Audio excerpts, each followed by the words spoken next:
మీకు ఆనందం ఇవ్వడమే నా పని. ఆనందం ఇవ్వడం అంటే మళ్ళీ ఇంటికి వచ్చి డ్యాన్స్ చేయమనేరా? అంటే మీరు బలం అవ్వడానికి నేను చేదోడు వాదోడు అవుతాను. అలాగే మా ఇంటికి వచ్చే పేరెంటాలకు వచ్చే ఎన్ని పేరెంటాలు వస్తే పనే వాళ్ళు చేస్తారు, పనులు కూడా చేయాలి కదా. అలాగే సంక్రాంతికి నాకేమనిపించిందంటే, పీఠికాపురం పర్మనెంట్గా ఒక సంక్రాంతి ఉత్సవాలకి పండగ కావాలి. అంటే ఇది సంక్రాంతి ఓణం ఎట్లా ఉంటుందంటే, మాది కూడా మన హార్వెస్ట్ ఫెస్టివల్ మన కేరళలో, అది భూమిని నమ్మే ప్రతి ఒక్కరి పండగ అది. మరి కేరళ చాలా ఒక అనూహ్యంగా ఏంటంటే అన్ని మతాలు జరుపుకుంటారు. సో నా మనసులో కూడా మన సంక్రాంతి అన్ని మతాలు జరుపుకోవాలి. అది ప్రకృతి ఆరాధన నుంచి పుట్టిన మన సంస్కృతి ఇచ్చిన వారసత్వం ఇది. ఈ వారసత్వాన్ని భవిష్యత్ తరాలకి అందించడం మన బాధ్యత. ఈరోజు పీఠికాపురంలో జరుగుతున్న సంక్రాంతి సంబరాలు మనకి భవిష్యత్తులో అందరికీ అలాంటి జ్ఞాపకాలని ఇవ్వాలని మనస్ఫూర్తిగా కోరుకున్నాను.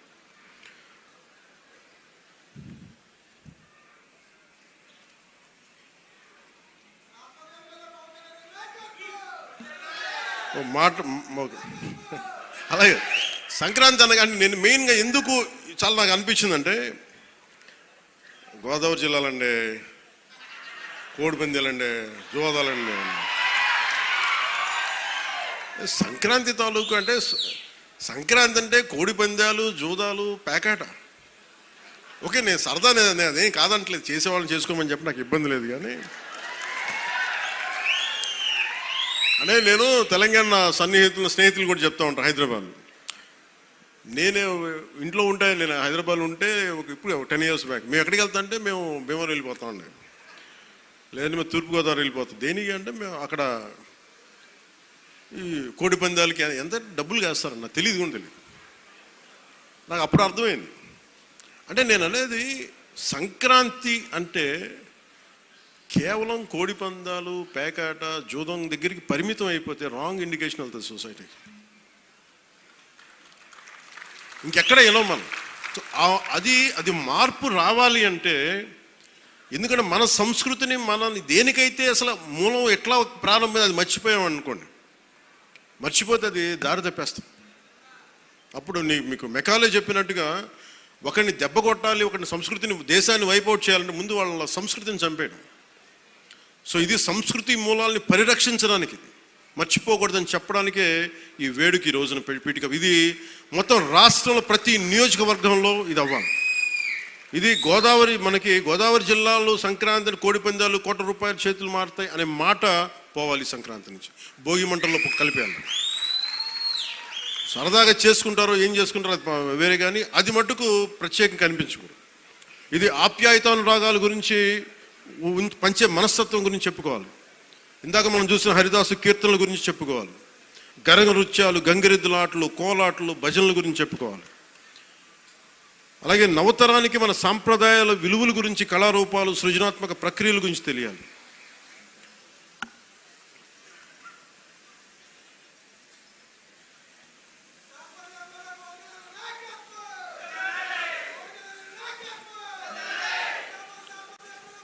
సో నా ఉద్దేశంలో మనందరం ఈ సంక్రాంతి నుంచి మీరు నాకు మన పీఠికాపురంలో నా గెలుపు మీరు ఇచ్చినందుకు మనస్ఫూర్తిగా మనస్ఫూర్తిగా నా గుండె కవటాలలో నుంచి మీకు ధన్యవాదాలు తెలియజేస్తాను. కాదు ఇప్పుడు నేను కోరుకుంటుంది, బ్రిడ్జ్ ఇబ్బంది, అక్కడ ట్రైన్ వెళ్తా ఉంది, ఓవర్ బ్రిడ్జ్ కావాలన్నా దాని గురించి కూడా మాట్లాడుతున్నాం. అలాగే ఉప్పాడ తీర ప్రాంత రక్షణ నేను మాటిచ్చాను, మత్స్యకారు సోదరులకి నిలబడతానని, దానికి అనుగుణంగా ప్రణాళిక మొదలుపెట్టాం. అలాగే ప్రతి ఒక్క పారిశ్రామికవేత్తలు అందరితో కలిసి పిఠాపురం అభివృద్ధిలో భాగస్వామ్యులుగా అమ్మని చెప్తున్నాం. నేను మీ నుంచి కోరుకుంటుంది, ఇది భారతదేశానికి చాలా కీలకం. పీఠికాపురం శక్తిపీఠం, శ్రీపాద శ్రీవల్లభుడు వెలిసింది. ఇక్కడ వారి ఆధ్యాత్మికంగా వాళ్ళు ఎంచుకున్నారు. ఇది నేను నిజంగా చెప్పాలి, నేను రాజకీయాల్లోకి రావాలనుకోలే, సినిమాల్లోకి రావాలనుకోలే, పోటీ చేయాలనుకోలే. అలాంటిది పిఠాపురంలో రావాలని అసలు ఏం అనుకోలేదు. అది భగవంతుడి సంకల్పం, నేను తీసుకురాబడ్డాను ఇక్కడికి, గురువుల సంకల్పం. సో నేను నా ఆఖరి శ్వాస వరకు నేను మీకోసం పనిచేస్తాను. అది అధికారంతో సంబంధం లేదు, దానికి మీరు ఆశీస్సులు ఇవ్వండి. నేను ఒకటే కోరుకుంటుంది, మతం పేరుతో కానీ, కులం పేరుతో కానీ, వర్గాల పేరు మీద కానీ గొడవలు తీసుకొచ్చే వాళ్ళని మటుకు మీరు వారికి మీరే బాధ్యతను తెలియచేయాలి. ఎందుకంటే మీకు ఇందాక చెప్పినట్టుగా ఒకటి విడగొట్టేయడం చాలా చాలా తేలిక మనుషులు. ఈ రోజున మనం మాట్లాడుకోవాల్సింది రైతాంగం గురించి. గౌరవ మంత్రివర్యులు civil supplies minister Nadella Manohar గారు ఆధ్వర్యంలో, గౌరవ ముఖ్యమంత్రి శ్రీ నారా చంద్రబాబు నాయుడు గారి, నేను చాలాసార్లు సందర్భాలు చెప్పాను, ఆయన అనుభవం చాలా అవసరం అని. సో మనందరం ఒక ప్రయాణం చేసాం. అలా చేయబట్టే ఈ రోజున సివిల్ సప్లైస్ ద్వారా 7 లక్షల మంది రైతుల నుంచి 40 లక్షల మెట్రిక్ టన్నుల ధాన్యం సేకరించిన ధాన్యానికి సరిగ్గా 24 గంటల లోపే 9,300 కోట్ల రూపాయలని చెల్లించడం జరిగింది. ఇది ఎక్కడైనా సరే మీరు గత ప్రభుత్వంలో ఎంతసేపు దేహీ అంటే ఇది ప్రోయాక్టివ్ గవర్నమెంట్, నారా చంద్రబాబు నాయకత్వంలో ప్రోయాక్టివ్ గవర్నమెంట్. అంటే ఇంతమంది సమిష్టిగా కలిసి కృషి చేస్తేనే ఈ రోజున ఇంత అద్భుతంగా జరుగుతుంది. మీరు గత ప్రభుత్వాన్ని గురించి వాళ్ళు ఏం చేసినా సరే వాళ్ళు తెలిసింది ఒకటే, బూతులు తిట్టడం, ఇందాక నారాయణ గారు చెప్పినట్టు కేసులు పెట్టడం, ప్రజలకి మనశ్శాంతి లేకుండా చేయడం. మళ్ళీ అదే పాత పద్ధతి మొదలుపెట్టారు. మళ్ళీ పిఠాపురంలో గతం ఎన్నడూ లేని విధంగా మళ్ళీ మీరు స్టార్ట్ చేశారు. ఈ సందర్భంలో ఉన్నత పోలీస్ అధికారుల గారికి, జిల్లా మ్యాజిస్ట్రేట్ గారికి కూడా చెప్తున్నాను, లా అండ్ ఆర్డర్ని కనుక ఎవరైనా సరే పిచ్చిగా కనుక మీరు అభద్రతా భావానికి కానీ ప్రజల్ని చేస్తే అస్సలు ఉపేక్షించద్దని చెప్తున్నాను. నా మాటలు చాలా మెత్తగున్నాయి కానీ చేతలు చాలా చాలా గట్టిగా ఉండి గుర్తుపెట్టుకోండి. ఇది మిడీవల్ పీరియడ్ కాదు కాబట్టి నా మాటలు చాలా నియంత్రణతో ఉన్నాయి. చేతలు చాలా చాలా గట్టిగా ఉండి గుర్తుపెట్టుకోండి. ఎందుకని మీరు రాజకీయ పరంగా ఏదైనా చేద్దామంటే సంతోషం, అది మీరు ఒక విమర్శ చేయండి, ఇక్కడ అభివృద్ధి బాగలేదు, ఇంకోటి బాగలేదు. కానీ మీరు కులాల మధ్య, మతాల మధ్య గొడవ పెట్టేద్దాం అనుకుంటే వాటిని మటుకు నేను వ్యక్తిగతంగా చాలా పర్సనల్గా తీసుకుంటాను. ఎందుకంటే I believe firmly in the foundations of our constitution.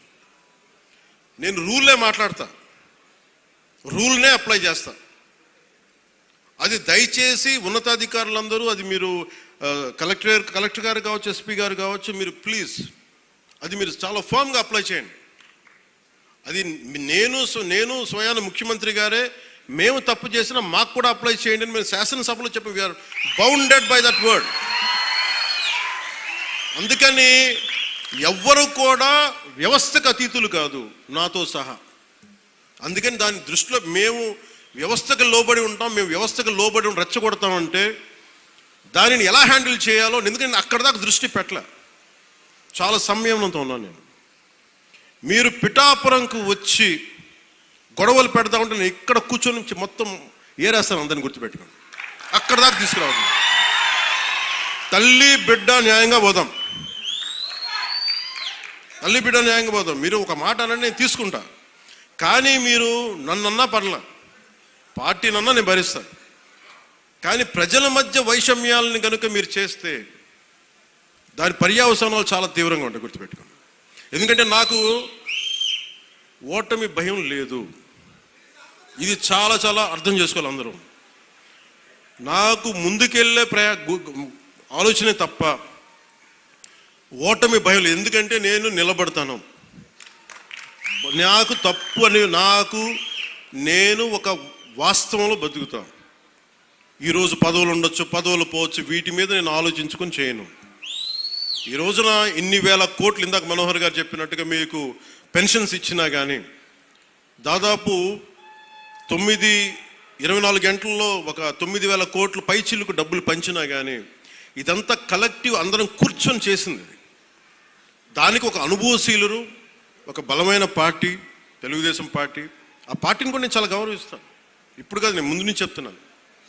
అలానే జనసేన బలహీనం అని చెప్పట్లా. జనసేన చాలకు బలం, రోడ్ల మీదకి అన్యాయం జరిగితే జనసేనకున్న బలం అది నేను ఇక్కడ ఒక ఆంధ్ర రాష్ట్రంలో చెప్పట్లా.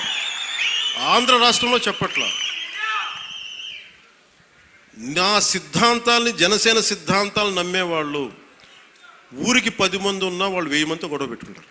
అది జనసేన. ఈ రోజున కూర్చోబెట్టి నా మీద అందరూ మాట్లాడేస్తూ ఉంటాను, ఏం చేసావు అది ఇది మాట్లాడుతూ ఉంటే,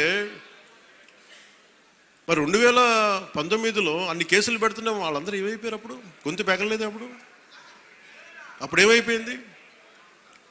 ఆ రోజు అంటే మీరు కేసులు పెడతారని మన నారాయణ గారు చెప్తున్నారు కదా. అందుకని ఇవన్నీ దృష్టిలో పెట్టుకొని మీరు ఈ అలయన్స్ని దయచేసి ఎవరు కూడా, జనసేన నాయకులు కావచ్చు, కూటమి నాయకులు ఎవరైనా కావచ్చు, దీన్ని దయచేసి బలహీనం చేయకండి. ఎందుకంటే నాకు చంద్రబాబు నాయుడు గారికి చాలా అపారమైన అవగాహన ఉంది మన ప్రజలను ఎలా కాపాడాలని. మా ఇద్దరి మధ్య అసలు అలాంటి అరమరికలు కానీ విభేదాలు కానీ లేవు. ఇండివిజువల్గా ఒకసారి మాట్లాడచ్చు, కానీ కొన్ని చోట్ల 2 పక్షాల నాయకులు కావచ్చు, ఇది ఎక్కువ కాలం నిలబడదు. నేను చెప్తున్నాను కదా, ఎందుకంటే స్టెబిలిటీ ఇవ్వాల్సిన బాధ్యత మా మీద ఉంది. అందుకని మేము దాన్ని తీసుకున్నాం. అలాగే పెన్షన్స్ ఉన్నాయి. ఎన్టీఆర్ భరోసా పెన్షన్ కింద ప్రభుత్వం 63,50,000 మంది పెన్షన్దారులకి ఆర్థిక భద్రతను అందిస్తుంది. ప్రతి నెల దాదాపు 2,750 కోట్ల పెన్షన్, సామాజిక పెన్షన్ పంపిణీ చేస్తుంది. ప్రతి నెల 1వ తారీఖున బెనిఫాక్టర్స్, లబ్ధిదారులకి నిరంతరంగా అందజేస్తున్నాం. దానికి డ్రామాలు చేయట్లా. మేము ఆ వ్యవస్థను పెట్టాం, ఈ వ్యవస్థను డైరెక్ట్గా అసలు గోల్ చేయకుండా డైరెక్ట్గా ప్రభుత్వ అధికారులు వచ్చి ఇంటికి వచ్చి తలుపు తట్టి ఇస్తున్నారు. అంటే గత వాళ్ళు ఏం చేస్తున్నారంటే ఇవి చేసిన విధానం కాదు అది. అలాగే చేనేత కార్మికులకి ఉచిత విద్యుత్ ఇవ్వడం జరుగుతుంది. మరమగ్గాలకి నెలకి 500 యూనిట్లు, మగ్గాలకి 200 యూనిట్ల వరకు ఉచితంగా. తల్లికి వందనం ద్వారా 62,27,000 మంది విద్యార్థులకి 10,000 కోట్ల రూపాయలు సాయం చేశారు. వాళ్ళు కొన్ని వేల కోట్లు దోచేసుకుంటా ఉంటే 23,000 కోట్లు, 25,000 కోట్లు మద్యం, కల్తీ మద్యం అందజేసి దోచుకుంటే మనం అన్నీ ఆపి, వాళ్ళ దోపిడీని ఆపి ఇక్కడ 10,000 కోట్ల రూపాయలు తల్లికి వందనం పథకానికి ఇస్తాం. అన్నా క్యాంటీన్లో కనీసం మన డొక్కా సీతంలాగా మనకు అన్నం పెట్టే క్యాంటీన్లు అవి కూడా తీసేశారు. తిరిగి అవి నారాయణ గారి ముందుండి, గౌరవ ముఖ్యమంత్రి గారు చెప్తే నారాయణ గారు ముందుండి ఆయన ఒక సిస్టమిక్గా being an mathematics professor with precision, mathematical precision ఉంటుంది. అలాగే ఆయన ఒకటి అనుకుంటే గోళ్ళు ఆయన చాలా బాగా చేస్తారు. కానీ ఆయన అనుకోవాలి బలంగా. సో అలాంటి ఆయన ఒక ఆదేశం ముఖ్యమంత్రి గారు ఇస్తే 204 అన్నా క్యాంటీన్లని చాలా సమర్థవంతంగా ఇప్పుడు దాకా 4 కోట్ల భోజనాలని అందించడం జరిగింది. అలాగే ఆటో డ్రైవర్స్కి ఏడాదికి 15,000 చొప్పున 436 కోట్ల రూపాయలు అందించడం జరిగింది. దాదాపు 2,90,000 మంది లబ్ధి పొందారు.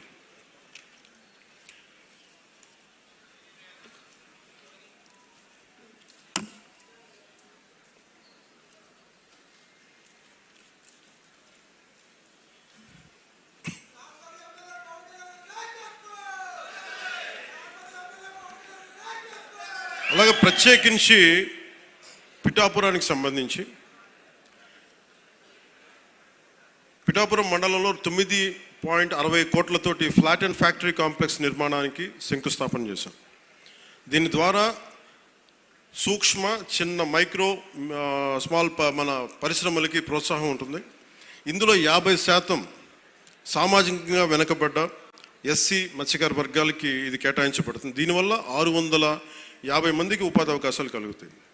అలాగే ఉప్పాడ కోనపాపపేట గ్రామాన్ని వాతావరణ మార్పుల్ని తట్టుకునే సామర్థ్యం కలిగిన తీర ప్రాంత మత్స్యకారులకి గ్రామంగా అభివృద్ధి చేయడానికి 2 కోట్ల రూపాయలతోటి multipurpose fishery centre, dry fishing platforms, RO ప్లాంట్లని ఏర్పాటు చేస్తూ ఉన్నాం.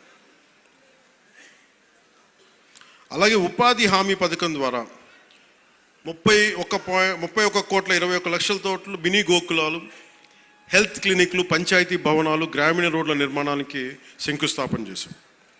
రహదారులు R&B శాఖ ద్వారా 26.95 కోట్ల రూపాయలతోటి 10 ప్రధాన రోడ్లని మరమ్మతులు చేపట్టాం.